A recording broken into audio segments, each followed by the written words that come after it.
اللہ من الشیطان الرجیم بسم اللہ الرحمن الرحیم۔ میں میڈیا، پرنٹ میڈیا اور الیکٹرانکس میڈیا کے جتنے دوست احباب ہیں سب کا شکریہ ادا کرتا ہوں کہ انہوں نے اتنا میرے لیے وقت نکالا، اپنا قیمتی وقت نکال کر انہوں نے مجھے یہ حوصلہ افزائی بخشی۔ میں آپ دوستوں کے سامنے محمد طیب اعوان، مرکزی information secretary, Punjab press club register Islamabad, میں آپ کو آج دوستوں وہ چیزیں بتانا چاہتا ہوں۔ بلدیہ اٹک جس کا نام ہے، آج سے 12 سال ہو گئے ہیں۔ یہاں پہ ایک آدمی ہے جس کا نام عامر الیاس ہے۔ کبھی وہ عامر الیاس بنتا ہے، کبھی عامر اقبال بنتا ہے۔ وہ اس بلدیہ اٹک کو دیمک کی طرح کھا گیا ہے۔ اس کے ہاتھ اتنے لمبے ہیں۔ اس کا کہنا یہ ہے کہ کوئی منسٹر، کوئی وزیر، کوئی افسر میرا کچھ بھی نہیں بگاڑ سکتا۔ 1 مہینہ ہو گیا ہے ہم اس کے خلاف خبریں لگا رہے ہیں، پرنٹ میڈیا میں بھی، الیکٹرانکس میڈیا میں بھی۔ ابھی وہ بار بار اپنے دوستوں کے ذریعے، اپنے بھائیوں کے ذریعے، اپنے عزیز و اقارب کے ذریعے مجھے دھمکیاں دے رہا ہے، آپ جاؤ، میرا کچھ بھی نہیں کر سکتے۔ اگر میرے خلاف آپ کہاں پر گئے تو میں آپ کو آپ کے گھر کا بھی نہیں چھوڑوں گا۔ میں آپ کا وہ حال کروں گا جو دنیا دیکھے گی۔ سب سے پہلے تو میں یہ کہنا چاہتا ہوں کہ اگر خدا نخواستہ مجھے یا میری فیملی کو کچھ ہو گیا تو اس کا ذمہ وار جو عامر الیاس ہوگا۔ ٹھیک ہے، اب میں شروع کرتا ہوں اس پردھان منتری کے کارنامے۔ سب سے پہلے آپ یہ دیکھیں، آپ ذرا کیمرے کی آنکھ سے ذرا یہ غور کریں۔ وہ 2/7/1995 میں، یہ آپ ذرا چیک کریں،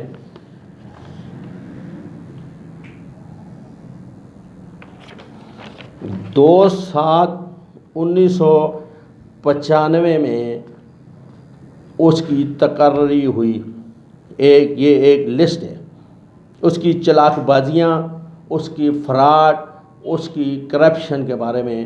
وہ بھرتی ہوا ایک لسٹ میں 2/7/1995، ٹھیک ہو گیا۔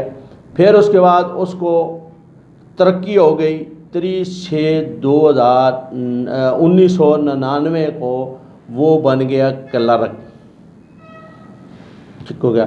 اس کی یہاں پہ جتنے بھی سینئر لوگ ہیں سب آپ یہ دیکھ لیں، جتنے بھی لوگ ہیں BPS 7 کلاس 7 کے سارے کلرک ہیں، ٹھیک ہو گیا۔ یہ ان میں سے 10ویں نمبر پر ہے۔ ان لوگوں کا حق نہیں ہے۔ یہ اوپر نام لکھا ہوا ہے، نمبر 1 محمد فرید، کلرک، میٹرک 3/2/1986 اس کی تقرری ہے۔ تو اس غریب کا کوئی حق نہیں ہے۔ یہاں سے آتے آتے وہ یہاں پہ کلرک بن گیا۔ پھر اس نے، یہ آپ دیکھیں، اس نے فراڈ کہاں سے اور کہاں تک فراڈ کیا۔ یہ آپ دیکھیں، یہ ٹرمپنگ دیکھیں، نیچے افسروں کے سائن ہیں۔ افسروں کو تو نہیں پتہ، اس نے اپنے ذاتی ریکارڈ سے نکال کر کے یہ اس نے ٹیمپرنگ کی۔ یہاں پہ یہ اپنے آپ کو، یہ 29 نمبر پر ہے۔ یہ تو مجھے لگتا ہے یہ تو جیلی لسٹ ہے۔ یہاں پہ یہ 29 نمبر پہ عامر اقبال بن گیا۔ عامر اقبال سے بن کر عامر الیاس اس نے ٹیمپرنگ کر دی۔ یہاں پہ اس کی جو تقرری ہے وہ 27/6/95 اور آپ یہاں فراڈ دیکھیں اور یہاں فراڈ دیکھیں، یہ 2 فراڈ ہیں۔ یہاں پہ اس کی تقرری ہوئی ہے 30، یہاں پہ اس کی تقرری ہو گئی جی 30/6/95۔ یہاں پہ اس کی تاریخ پیدائش جو ہے 23/4/75، فراڈ نمبر 3۔ یہاں پر اس کی تاریخ پیدائش ہے 18/10/74۔ اس نے لوگوں کی آنکھوں میں، افسران بالا کی آنکھوں میں دھول جھونک کر اپنے آپ کو کلرک کی سیٹ پر لے آیا۔ پھر اس کی سینیارٹی پوری نہ ہونے کی وجہ سے یہاں پر بھی اس نے ٹیمپرنگ کی ہے۔ یہاں پہ اس نے سب کچھ کر یہ کلرک بھرتی ہو گیا۔ سب سے پہلی بات تو یہ کلرک سینٹری انسپیکٹر لگ ہی نہیں سکتا، کوئی قانون نہیں ہے، کوئی لا نہیں ہے، کسی چیز کسی جگہ میں یہ لکھا ہوا نہیں ہے۔ جس وقت اس کے آرڈر ہوئے تھے یہ لگا ہوا تھا ٹیکسی سٹینڈ کا انچارج، یہاں پہ جتنے سلوکی اڈے تھے ابھی تو ختم ہو گئے، وہاں پہ یہ ڈیوٹی کرتا رہا ہے۔ یہ 30/6/2000 تک یہ کلاس 6 میں تھا۔ جناب والا پئی 6 بندے ہیں، 7واں یہ الیاس عامر اقبال، یہ 2 ناموں سے 11-12 سال ہو گئے ہیں۔ یہ میونسپل کمیٹی کو دیمک کی طرح چاٹ رہا ہے، اس کو کوئی پوچھنے والا نہیں ہے۔ یہ 7ویں نمبر پر ٹیکسی سٹینڈ جو آج سے 10 سال 8 سال 6 سال پہلے یہ سزوکیوں کے سٹینڈ ہوتے تھے، وہاں پہ یہ ڈیوٹی کرتا تھا۔ سزوکی سٹینڈ میں کوئی اوور لوڈنگ نہ کرے یا کوئی ایسا اڈے کی خلاف ورزی نہ کرے، وہاں پہ یہ ڈیوٹی کرتا تھا 2000 تک۔ وہاں پہ یہ 7ویں نمبر پہ میرے بھائیوں یہ آپ ملاحظہ فرمائیں، یہ اتنا شاطر ہے جس نے 2 نام رکھے ہوئے ہیں، جس کو ملک عامر الیاس اور ملک عامر اقبال کے نام سے لوگ نہیں جانتے۔ میں آج اس میڈیا کے توسط سے آپ کو بتانا چاہتا ہوں کہ اس کے 2 نام ہیں۔ پھر یہاں پہ یہ اس کے پاس نہ ڈپلومہ ہے، نہ یہ سینٹری انسپیکٹر بن سکتا ہے، نہ لگ سکتا ہے۔ یہ کس بیاف پہ کس وجہ سے یہ سینٹری انسپیکٹر ہے، یہاں پہ بھی اس کو نوٹس اس کا نکلا ہوا ہے، یہ اپنے آپ کو سینٹری انسپیکٹر کہلواتا ہے۔ یا تو ایسے ہوتا ہے بعض دفعہ کوئی سپروائزر نہیں ہوتے تو عارضی طور پہ گورنمنٹ یا بلدیہ ان کو اضافی چارج دیتی ہے 10 دن کے لیے، 2 مہینے کے لیے، 4 مہینے کے لیے۔ اس کے بعد جو سینٹری انسپیکٹر ہوتا ہے وہ آ کر اپنا چارج سنبھال لیتا ہے۔ جس کو ایڈیشنل چارج کہتے ہیں وہ عارضی ہوتا ہے، وہ اس لیے دیتے ہیں کہ بھئی یہاں پہ کوئی بندہ نہیں ہے، کام زیادہ ہو گیا، معاملات ایسے بگڑ گئے ہیں تو اس وجہ سے دیا جاتا ہے۔ اس موصوف نے تو ایسا کیا ہے کہ سینٹری انسپیکٹر کو روند کر اپنے پاؤں کے نیچے اپنے آپ کو اس نے سینٹری انسپیکٹر کو چھوڑ دو، اس نے تو بلدیہ کا چیف کا عہدہ بھی سنبھالا ہوا ہے۔ جتنے افسران بالا ہیں وہ اس کے آگے ٹس سے مس نہیں بولتے نہیں ہیں، بات نہیں کرتے۔ ہو سکتا ہے اس نے ان کو اپنے ساتھ ملایا ہو۔ یہ دیکھ رہے ہیں یہاں پر یہ موصوف 43 نمبر پر ہے، یہ کلرک ہے۔ کلرک کبھی بھی رول آف لا قانون کے مطابق ایک کلرک کبھی بھی سینٹری انسپیکٹر نہیں بن سکتا۔ یہ میرا اس کو چیلنج ہے، میرے خلاف کورٹ میں جائے، عدالت میں جائے، جدھر مرضی جائے، انشاءاللہ اس بلدیہ اٹک کو ہم آپ کے توسط سے، اس بلدیہ اٹک سے جتنے یہ کرپٹ لوگ ہیں ان کو ہم پاک کریں گے۔ جو ہمارے غریب لوگ ٹیکس دے رہے ہیں، جو ہمارے لوگ یہاں پہ مزدوری کر کے بلدیہ کو ماہانہ منتھلیہ دے رہے ہیں، ان لوگوں کے پیسوں سے انہوں نے آج کھربوں روپے کی جائیدادیں بنا لی ہیں، مال بنا لیے ہیں۔ کل اس کا نالے کے اوپر گھر تھا، اب ٹرپل سٹوری بن گئی ہے، اس کے بعد ویگو گاڑیاں آ گئی ہیں، ایکس لائیاں آ گئی ہیں۔ کہاں سے آئی ہیں؟ اس نے میرے بھائیوں، اس نے اپنے ذاتی سپروائزر رکھے ہوئے ہیں جو لوگوں سے کام کرواتے ہیں، جو غریب مزدور لوگ ہیں ان سے پیسے لے کر وہ کام پہ آتے ہیں، غریب لوگوں سے کام کرواتے ہیں۔ امیر لوگ جو ان کے چاہنے والے ہیں، جن کو یہ لوگ استعمال کرتے ہیں افسروں کے لیے۔ آپ جناب والا، میں آپ کو بہت اہم ایشو پہ آنا چاہتا ہوں۔ یہ تو اس کے ذاتی معاملات ہے۔ ابھی اس نے جو بلدیہ اٹک، میونسپل کمیٹی اٹک کو سامنے نظر نہیں آتا، اس نے جتنا نقصان پہنچایا ہے اس کی داستان پورے پنجاب کے کسی میونسپل کمیٹی میں نہیں ملتی۔ بھئی اس سے یہ پوچھا جائے، میں اعلیٰ افسران سے یہ ریکویسٹ کرتا ہوں، اس پریس کانفرنس کی وساطت سے ان سے پوچھیں، جو روز آپ کچرا پھینکتے ہیں، گاڑیاں، رکشے، ٹرالیاں جاتی ہیں، وہ کتنا کچرا ہوتا ہے اور اس کا ڈیزل، پٹرول، میکسیمم پہ کتنے اخراجات ماہانہ کے ہیں، دن کے ہیں یا ہفتہ کے ہیں، وہ کوئی ریکارڈ ان کے پاس نہیں ہے۔ اس کا مطلب یہ ہے کہ بھئی یہ ملی بھگت کر کے، افسران بالا کے ساتھ ملی بھگت کر کے یہ ساری چیزیں جو ہیں، جتنے پیسے، جتنے آتے ہیں، تنخواہیں آتی ہیں، یہ افسران بالا سے ملی بھگت کر کے یہ خرد برد کر جاتے ہیں۔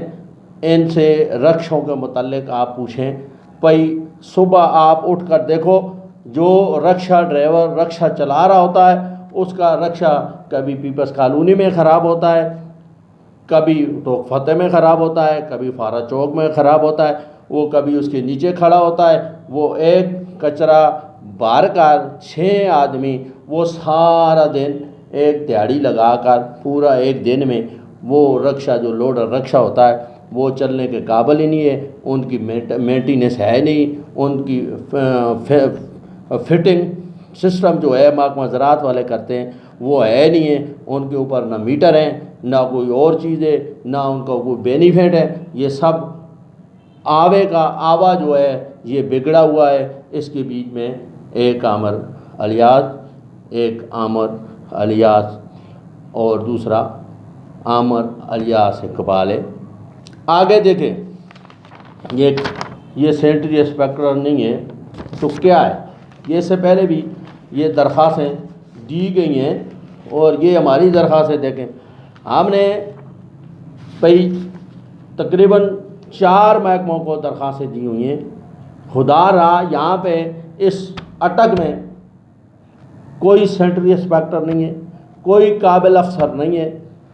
کیا یا خود گورنمنٹ نے یا جو ہمارے وزیر مشیر جو ایم این ایز ہیں ان کو یہ پتہ نہیں ہے؟ تبدیلی آ رہی ہے، تبدیلی آ رہی ہے، یہی تبدیلی ہے۔ 3 سال ہو گئے ہیں، میں ان حضرات سے، ان افسران بالا سے اور ایم این اے صاحب سے، ایم پی اے صاحب سے، مشیران سے یہ کہنا چاہتا ہوں، یہ جو ابھی اپنے آپ کو کہتا ہے میں سینٹری انسپیکٹر نہیں ہوں، یہ دیکھیں سینٹری انسپیکٹر کہتا ہے، نہ اس کے پاس کوئی ڈپلوما ہے، نہ اس کے پاس دنیا کی کوئی چیز ہے۔ کلرک سینٹری انسپیکٹر کہاں سے بن جاتا ہے میرے بھائیوں؟ اس نے تو اٹک کے لوگوں کو لوٹا ہوا ہے، اس نے سب لوگوں کو یرغمال بنایا ہوا ہے، کوئی نہیں بولنے والا۔ یہ ہماری درخواستیں دیکھیں، یہ چیک کریں، یہ چیئرمین نیب کے پاس گئی ہوئی ہے، یہ احتساب سیل میں گئی ہوئی ہے۔ تو انشاءاللہ ان قریب ہم 22A میں بھی جا رہے ہیں، عدالت کا دروازہ بھی کھٹکائیں گے۔ ہماری اگر بات نہ سنی گئی، اگر ہمارے ساتھ ڈرامہ کیا گیا، دھمکیاں مل رہی ہیں، افسران دھمکیاں دے رہے ہیں، اعلیٰ لوگ دھمکیاں دے رہے ہیں، اگر ہمارے ساتھ انصاف نہ کیا جائے گا، ہم سے اس سے ہمیں کوئی لینا دینا نہ کوئی معاملہ نہ کچھ ہے، نہ ہمارا کوئی بلدیہ میں بھائی ملازم ہے، نہ بیٹا ملازم ہے، نہ بلدیہ کے ہم کرایہ دار ہیں، نہ ہم نے بلدیہ سے پانی لگایا ہوا ہے، نہ ہم نے بلدیہ سے کوئی لینا دینا۔ ہم یہ چاہتے ہیں اس بلدیہ اٹک کو، میونسپل کمیٹی کی اس کرپشن کو ختم کر کے یہاں پر ایک نیک اور صاف ستھرا، اس اٹک میں بہت سارے افسران ہیں، کہاں سے لے آؤ، ہزروں سے لے آؤ، اسنابدار سے لے آؤ، پی ڈی گیب سے لے آؤ، جان سے لے آؤ، اس بلدیہ اٹک کو اس ناسور سے ہماری جان چھڑاؤ۔ ہم سب جتنے افسران اعلیٰ ہیں ان کو یہ اٹک کے لوگ دعائیں دیں گے، اٹک کے جتنے غریب باسی ہیں ان کو ہاتھ اٹھا کر دعائیں دیں گے کہ بھئی یہ جو ہمارے اوپر عذاب ڈلا ہوا ہے 12 سال سے، خدا را اس سے نجات دلائی جائے۔ آخر میں آپ سے التماس کرتا ہوں، کوئی اگر صحافی میرا بھائی کوئی کوشچن کرنا چاہتا ہے تو میں اس کے لیے حاضر ہوں۔ جی طیب صاحب، آپ نے بڑی ڈیٹیل سے یہ چیزیں بتائی ہیں اور واقعی یہ حیران کن باتیں ہیں جو آپ نے بتائی ہے کہ ایسی ایکٹیویٹی ہو رہی ہے بلدیہ اٹک میں، اور جو بڑے اس کے ذمہ داران ہیں ان کو ابھی تک کسی کی خبر نہیں ہے۔ تو میں آپ سے یہ سوال پوچھنا چاہتا ہوں کہ آپ نے جیسے فرمایا کہ آپ کو دھمکی بھی دی گئی ہے، تو انہوں نے کیسے آپ کو دھمکی دی؟ مطلب انہوں نے کیا کہا آپ کو؟ کیا فون پہ آپ کو دھمکی ملی ہے یا ریٹن میں ملی ہے؟ وہ کیا دھمکی دی آپ کو، کیا بولا؟ یہ میرے بھائی اس طرح ہوا کہ بھئی ان لوگوں نے مختلف طریقوں سے میرے پاس بندے بھجوائے ہیں، میرے دوستوں کے پاس بھجوائے ہیں۔ ان کا ایک رشتہ دار ہے وہاں پہ، میں اس کا نام نہیں لینا چاہتا ہوں، اس نے مجھے کہا ہے کہ ہمارے ہاتھ بہت لمبے ہیں، آپ آگے 11.5 سال اٹک میں کسی صحافی نے ہمارا کچھ بھی نہیں بگاڑ سکا، تو آپ کیا ہیں؟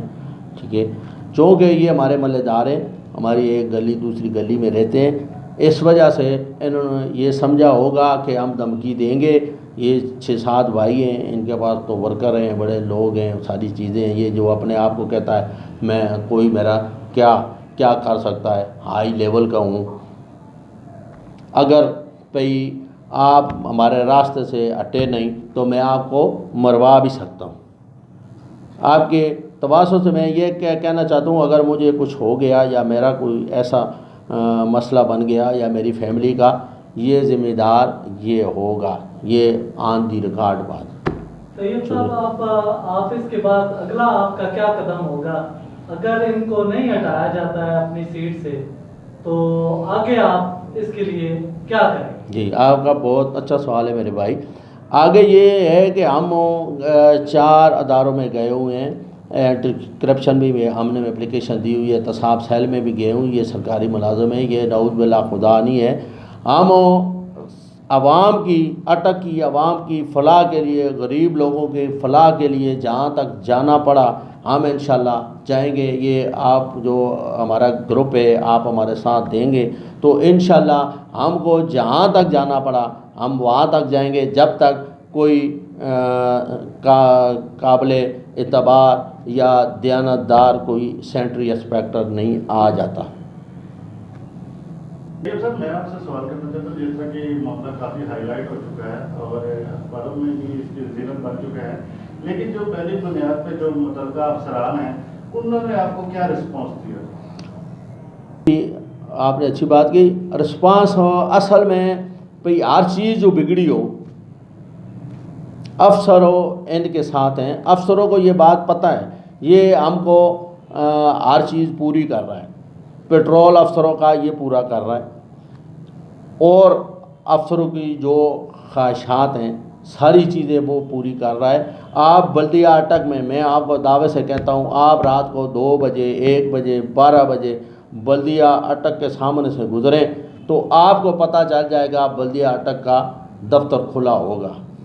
رات کو کوئی ایمرجنسی تو نہیں ہے، رات کو پورے بلدیہ اٹک میں یا شہر میں آگ نہیں لگی ہوئی ہے، کوئی جلوس نہیں نکل رہا ہے یا کوئی بقرہ عید نہیں ہے یا ایسی کوئی چیز نہیں ہے، تو رات کو 1 بجے 2 بجے 1:30 بجے بھئی آفس کھلا ہونا، دفتر کھلا ہونا، لیڈیز کا وہاں پہ آنا جانا یہ کیا معنی رکھتی ہیں؟ جی میرے بھائی، ابھی جیسے آپ نے سٹارٹنگ میں کہا ہے کہ یہ دو نام ہیں، ایک عامر اقبال ہے اور ایک عامر الیاس ہے، یہ بھی جو دو نام ہیں یہ دو الگ فرد ہیں یا دو نام کے ایک بندہ ہے اس میں جو کام کر رہا ہے؟ پہلا تو میرا یہ سوال ہے. دوسرا یہ سوال ہے کہ جیسے آپ نے پوری طرح فرض کیے کہ ایک بندہ تقریباً یہ سمجھے کہ کوئی 11-12 سال سے یہ سیٹ پہ کام کر رہا ہے، ذہنی بات ہے سارے 24 کے اعلیٰ افسران ان کی علم میں تو ہوگا یہ بندہ اگر یہ کلرک کی سیٹ کا ہے تو انسپیکٹر کی سیٹ پہ کام کر رہا ہے، وہ جتنی کرپشن ہو رہی ہے تو وہ پھر ملی بھگت سے سارا کام ہو رہا ہے.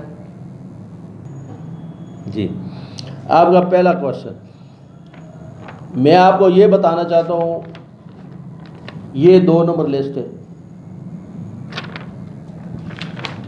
یہ 1 نمبر لسٹ ہے، اس پہ ٹیمپرنگ کی گئی. ایک جگہ میں آپ کہتے ہیں میں 1974 میں پیدا ہوا، 18/10/1974 پیدا ہوا، ٹھیک ہے. چاند ایک دفعہ پیدا ہوتا ہے، 2 دفعہ تو پیدا نہیں ہوتا. دوسری جگہ میں آپ یہ کہہ رہے ہیں 25/4/75، آپ کی تاریخ پیدائش 2 کیسے ہوں؟ یہ نیچے سٹیمپیں لگی ہوئی بلدیہ کی، ٹھیک ہو گیا، یہ بلدیہ کا ریکارڈ ہے، یا یہ 2 نمبر ہے یا یہ 2 نمبر ہے، ٹھیک ہو گیا. یا اس نے اس کی سینیارٹی نہیں بن رہی ہوگی، اس وجہ سے اس نے ٹیمپرنگ کر کے اپنی عمر کام کرائی ہوگی. یہ تو ابھی ادارے بتا سکتے ہیں، اداروں کے پاس ہماری انکوائری ڈی سی صاحب نے مار کی ہے، سی او صاحب کل ہماری وہاں پہ تاریخ تھی، انکوائری بھی ہوئی ہے، وہاں پر بھی ہم نے ان کو یہ چیزیں پرووائڈ کی ہیں. طیب صاحب میرا آپ سے یہ سوال ہے کہ ایک جی. چیز آپ نے ابھی دکھائی تھی بطور ثبوت، جی جو کہ عامر الیاس صاحب کے والد جی وہ بلدیہ میں ٹھیکیدار بھی ہیں، انہوں نے رجسٹریشن معلوم کیا اور کافی عرصے سے وہ بلدیہ میں ٹھیکیدار ہیں اور کام کر رہے ہیں. اب جیسے آپ نے بتایا کہ انہوں نے ایک ایفیڈیوٹ اسٹامپ پیپر پہ لکھ کے دیا ہوا ہے کہ میرا کوئی بھی عزیز رشتہ دار بلدیہ میں ملازم نہیں ہے، تو وہ یہ کرپشن کی اس میں نہیں آتا.